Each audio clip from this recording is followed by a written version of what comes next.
লাশ যদি সামনে না রাখে না থাকে এটা জানাজার নামাজ হবে না। আমরা যদি বলি না ভিডিও আকারে আমরা নিয়ে আসলাম, এটা হবে না, এটা বাস্তব আনতে হবে। বিভিন্ন জায়গায় জানাজা পড়ে, এটা হচ্ছে আমাদের দেশে একটা রাজনৈতিক জানাজা, এটা আসলে শরীয়ী দৃষ্টিকোণ না, এটা হচ্ছে সিয়াসি দৃষ্টিকোণ, এটা রাজনৈতিক দৃষ্টিকোণে এটা পড়ে, শরীয়ী দৃষ্টিকোণে এটার কোনো অস্তিত্ব নাই।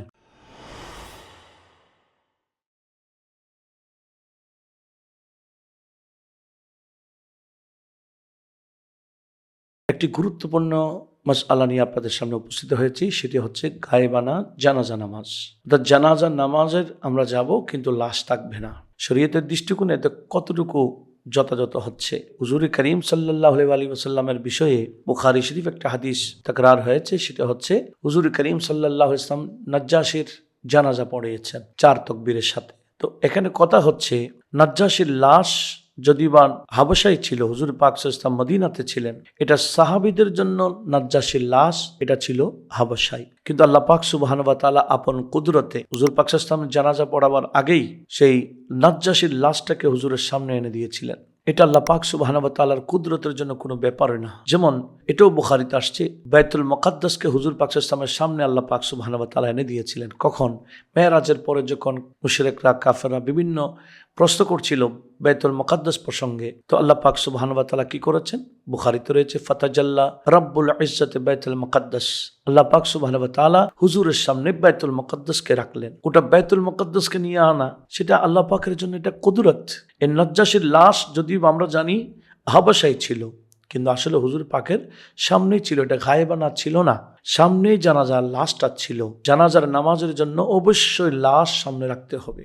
লাশ যদি সামনে না রাখে না থাকে এটা জানাজার নামাজ হবে না। আমাদের বিশেষ করে হানাফি মাযহাব অনুযায়ী এই জানাজার নামাজ গায়েবানা যেটা বলা হয়, অর্থাৎ লাশ না থাকা অবস্থায় জানাজা পড়া, এটা জায়েজ নয়, বৈধ নয়। অনেক ভাইরা এই বিভিন্ন জায়গায় জানাজা পড়ে, এটা হচ্ছে আমাদের দেশে একটা রাজনৈতিক জানাজা, এটা আসলে শরীয়ী দৃষ্টিকোণ না, এটা হচ্ছে সিয়াসি দৃষ্টিকোণ, এটা রাজনৈতিক দৃষ্টিকোণে এটা পড়ে, শরীয়ী দৃষ্টিকোণে এটার কোনো অস্তিত্ব নাই। সেজন্য আমাদেরকে অবশ্যই এ বিষয়ে সতর্ক থাকতে হবে। আরেকদিন মদিনা শরীফ হুজুর যখন তাবুকে যুদ্ধ গিয়েছিলেন, মদিনার একজন সাহাবী মারা গিয়েছিলেন। তো হযরত জিবরিল আলাইহিস সালাম এসে বলছেন, ইয়া রাসূলুল্লাহ, আপনার সাহাবা তো মদিনায় মারা গিয়েছেন, তা আপনি কি ওনার জানাজা পড়াইতে চান? হুজুর বলছেন হ্যাঁ।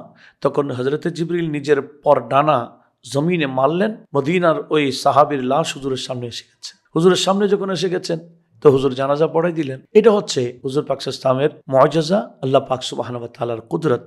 আবার অনেক বিষয় এটা রাসূল পাকের জন্য খাস, অনেক দূর থেকে এটা নিয়ে আসা। এটা আবার আমরা যদি বলি না ভিডিও আকারে আমরা নিয়ে আসলাম, এটা হবে না, এটা বাস্তব আনতে হবে। জানাজা এটা হচ্ছে ফরজে কিফায়া, কয়েকজন পড়লে তো আদায় হয়ে যাচ্ছে। এখানে জানাজা না পড়ে আমরা ইসালে সওয়াবের বিভিন্ন দোয়া খেরাতের যে কাজের মাধ্যমে আমরা ওনার জন্য ইসালে সওয়াব করতে পারি, ওনার জন্য হাদিয়া উপহার পৌঁছাতে পারি। যেমন হুজুর পাক সাল্লাল্লাহু আলাইহি ওয়াসাল্লাম বলেছেন, হাদিয়াতুল আহিয়ায়ে লিল আমওয়াত, যারা জীবিত আছেন ইনাদের পক্ষ থেকে যারা মারা গেছেন, ইনাদের হাদিয়া হচ্ছে ওনাদের জন্য আল ইস্তিগফার ওয়া দোয়া লাহুম, তাদের জন্য ইস্তিগফার করা, তাদের জন্য দোয়া করা, এটাই তো হাদিয়া। তো আমরা এভাবে হাদিয়ার মাধ্যমে, দোয়া করার মাধ্যমে, বিভিন্ন ভালো কাজ, ওনাদের জন্য বিভিন্ন খতমাতের মাধ্যমে, মানুষকে খাওয়ানোর মাধ্যমে, তাদের পক্ষে বিভিন্ন সদকা খায়রাত করার মাধ্যমে আমরা তাদের ইসালে সওয়াব করতে পারি। তো এটা না করে আমরা ওই দেখাই কি গায়েবানা জানাজা, এটা শরীয়ত দৃষ্টিকোণে অবশ্যই জায়েজ নেই, সেদিকে আমাদেরকে লক্ষ্য রাখতে হবে। আল্লাহ পাক সুবহানাহু ওয়া তাআলা সবাইকে বোঝার তৌফিক দান করুক। ওমা আলাইনা ইল্লাল বালাগ ওয়া আখিরু দাওয়ানা আলহামদুলিল্লাহি রাব্বিল আলামিন। আসসালামু আলাইকুম ওয়া রাহমাতুল্লাহি ওয়া বারাকাতুহু।